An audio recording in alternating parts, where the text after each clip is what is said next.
Guys, alam nyo kung minsan, God is really amazing.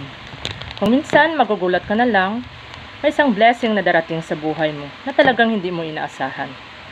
Kaya, kung ano man ang nararanasan mo sa ngayon, marami ka mang sakit na nararamdaman, marami ka mang mga suliranin sa buhay, ay huwag na huwag kang mawalan ng pag-asa.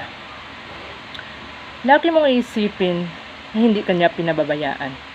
Kaya, kumapit ka ng mahigpit, kaibigan. Huwag na huwag kang bumitaw. Nandyan lang siya sa tabi mo, na handang umalalay sa iyo. Maniwala ka at gawin mo kung ano ang mga mabubuting bagay na ikasasayan niya. Manalig ka at lumaban ka dahil balang araw, darating yung araw na lahat ng mga paghihirap ay malalagpasan mo at talagang magugulat ka.